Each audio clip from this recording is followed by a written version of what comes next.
Bismillahirrahmanirrahim. Assalamualaikum warahmatullahi wabarakatuh. Selamat datang di channel video saya. Masih bersama saya Mas Purwo. Pada video kali ini ya teman-teman, saya akan membahas tentang ciri-ciri investasi bodong. Apa sih ciri-ciri investasi bodong? Tentunya pada akhir-akhir ini ya rame banyak kita dengar di media-media, di berita-berita tentang investasi bodong. Terus bagaimana kita menyikapinya, bagaimana kita tahu supaya tidak terjebak dalam investasi bodong ini. Tentunya kita harus berhati-hati dalam memilih investasi, jangan sampai kita terjebak dalam investasi bodong ini. Jangan, kasihan kita, tujuannya untuk investasi itu untuk menambah income kita atau pemasukan kita, terus malah modal kita yang hilang kalau misalnya kita terjebak dalam investasi bodong tersebut. Terus adapun ciri-cirinya bisa saya jelaskan, diantaranya adalah jumlah keuntungan yang tidak masuk akal. Nah, dalam investasi bodong ini untungnya sudah tidak masuk akal lagi. Bayangkan kalau di bank kita misalkan deposito untungnya cuma 6% per tahun misalkan gitu. Nah, di investasi bodong ini mereka sudah berani menjanjikan misalkan 12% per 3 bulan, itu mereka berani menjanjikan keuntungan segitu. Nah, kita menyikapinya bagaimana? Ya kita analisa. Kita jangan mengedepankan hawa nafsu, kita analisa. Ini bunganya ini sudah masuk akal nggak? Kalau kita juga cek juga standar bunga di Indonesia itu berapa sih? Standar bunga investasi di bank-bank berapa sih? Misalkan 6-7%. Begitu ada yang menawarkan bunga lebih dari itu, sampai 12% atau sampai dengan 15%, kita sudah harus warning, kita sudah harus hati-hati. Ya, saya pastikan adalah investasi yang tidak benar. Siapa sih yang berani menjanjikan 12% sampai dengan 30%? Artinya menjanjikan 12% sampai dengan 15%. Itu tidak masuk akal. Ada, tentunya ada lembaga-lembaga yang mereka berkedok investasi yang menjanjikan bunga-bunga seperti itu ada. Cuman kita harus selektif juga memilih investasi ini supaya kita tidak terjebak dalam investasi bodong. Tentunya kita harus sangat hati-hati dalam berinvestasi. Terus yang kedua adalah keuntungan yang didapat dengan durasi yang sangat singkat. Nah, ini kita jangan memilih yang instan-instan. Mie instan aja masih dimasak dahulu sebelum kita makan gitu loh. Apalagi ini dengan investasi. Investasi itu menyangkut dengan uang kita, menyangkut dengan proses. Sama aja kita misalkan berdagang, berjualan, itu juga membutuhkan proses, apalagi dengan investasi.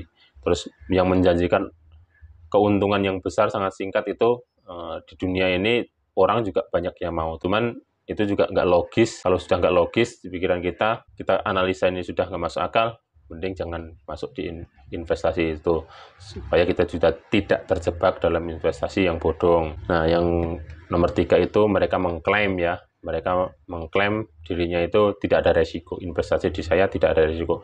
Tidak mungkin. Investasi dimanapun, di bank maupun di lembaga-lembaga keuangan lainnya atau di koperasi, itu pasti ada risiko sekecil apapun. Itu tergantung manajemen risiko mereka seperti apa.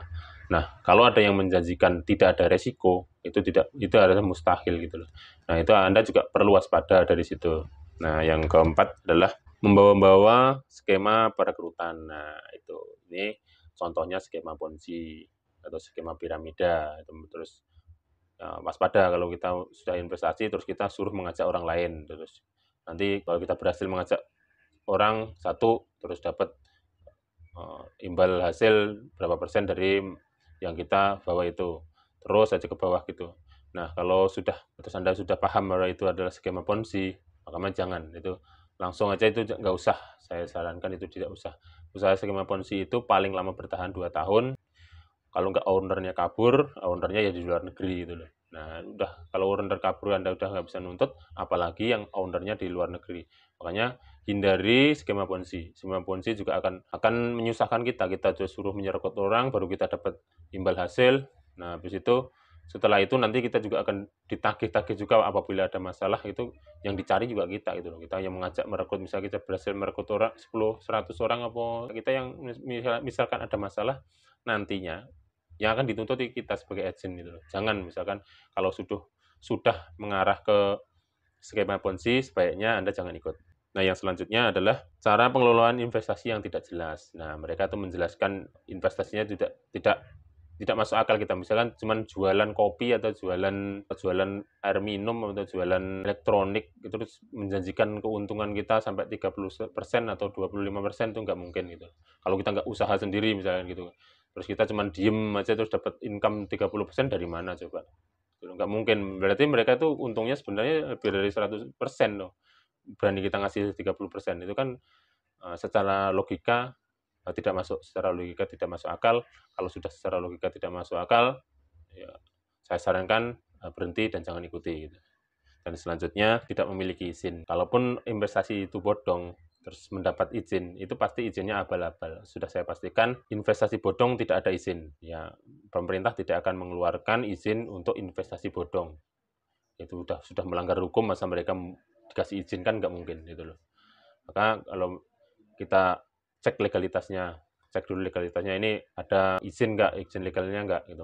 Pasti mereka akan berbelit-belit menunjukkan izinnya. Kalaupun ada mesti abal-abal. Nah, kalaupun ada kan biasanya kalau kita mau ngecek juga ada nomor registrasinya itu. Ya kita cek ke lembaga yang mengeluarkan izin itu. Ada nggak registrasi nomor sekian-sekian atas izin usaha ini. Nah, kita sebagai konsumen atau sebagai kita yang investor mau berinvestasi, kita juga harus jeli. Jangan cuman kita tergiur keuntungannya, kita melalaikan hal-hal yang dasar yang di kemudian hari akan menyusahkan kita. Nah, sebaiknya Anda kalau misalkan di lembaga-lembaga investasi yang kurang terpercaya, sebaiknya Anda cek dulu legalitasnya. Kecuali ya Anda di bank, memang bank-bank sudah terpercaya, ya tinggal masuk aja. Cuman itu kan mereka juga logis, banknya juga, bunganya juga logis. Nah, kalau misalkan di lembaga-lembaga yang menawarkan imbal hasil banyak ini, mereka juga nggak logis. Yang terakhir adalah kantornya itu fiktif. Nah, cek juga kantor cabangnya. Kalau misalkan di bank kan banyak cabangnya, itu berarti kan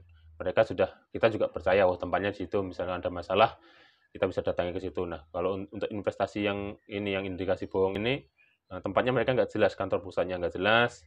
Terus kalau kita mau datangi mereka berbelit-belit. Nah, kalau sudah seperti itu, ya untuk awal yang baru mau masuk, ya kita cek dulu ini kantornya di mana, ini benar nggak. Nah, misalkan ya kita iseng-iseng misalkan di gedung ini lantai sekian, kita datangi, benar nggak itu kantor yang lembaga penyalur investasi ini. Nah, kita harus cek dulu. Kalau misalkan dicek, nah di situ ternyata unitnya kosong atau unitnya orang lain, kan berarti mereka menyesatkan kita. Nah, dari situ aja kita sudah bisa menganalisa, kita sudah bisa waspada bahwa investasi itu terindikasi bodong. Nah, terus bagaimana tipsnya bagi yang sudah terjebak? Bagi yang sudah terjebak, sudah terlanjur masuk, baru nyadar, ini ada tipsnya. 1-2 bulan mereka ngasih imbal hasil lancar, 3 bulan kemudian mereka tidak lancar, segera, jangan pikir panjang, segera keluar, segera withdraw dana Anda, mumpung belum terlalu dalam Anda terlibat, mumpung terlalu dalam Anda terjebak, nanti dana Anda akan menguap begitu aja, mumpung masih bisa dihubungi, mumpung masih hangat-hangatnya, segera tarik. Ya seberapapun itu, asal uang Anda kembali, itu alhamdulillah. Nah, ini jaga-jaga kalau mereka investasi bodong itu, kalau misalkan mereka sudah kabur, ownernya di luar negeri, sudah nggak bisa dituntut, kita lapor ke pihak yang berwajib pun juga akan sulit untuk mereka mengembalikan dana itu, sulit.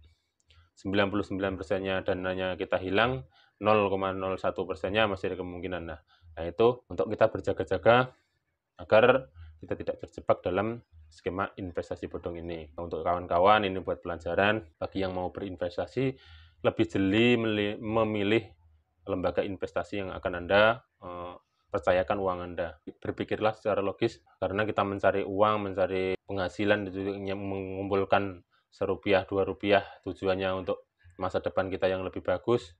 Nah, jangan sampai kita terjebak dalam investasi yang bodong, dan akhirnya kita akan menyesal. Dan akhirnya banyak kan orang yang korban investasi ini sampai stres, sudah jual rumah, sudah jual tanah, terus akhirnya ditipu, kan kasihan gitu loh. Untuk masa depan, tujuannya juga mungkin untuk masa depan anak, untuk pendidikan, untuk kesehatan, mungkin juga yang berkedok investasi untuk pendidikan, kadang-kadang juga seperti itu, yang berkedok juga yang untuk kesehatan, asuransi, berkedok asuransi juga ada, giliran pas mau dicairkan uangnya nggak ada gitu loh. Yang berkedok saham juga ada, giliran kita mau cairkan ternyata itu cuman abal-abal. Yang kayak kemarin itu yang ternyata judi, ya kan, itu yang maksudnya yang mereka itu yang mempromosikannya juga orang-orang terkenal, pihak-pihak influencer, YouTuber gitu kan, kita juga harus hati-hati. Ya jangan kita tergiur keuntungan yang instan, keuntungan yang banyak, dan tanpa kita lalai. Terus kita lalai akan resikonya seperti itu. Mudah-mudahan ini sedikit tips dari saya, mudah-mudahan ini bermanfaat. Mudah-mudahan untuk menjaga kewaspadaan kita semua agar kita tidak terjebak dalam investasi bodong ini. Silahkan subscribe video saya untuk update video-video selanjutnya. Demikian dari saya, mudah-mudahan bermanfaat. Saya akhiri, wassalamualaikum warahmatullahi wabarakatuh.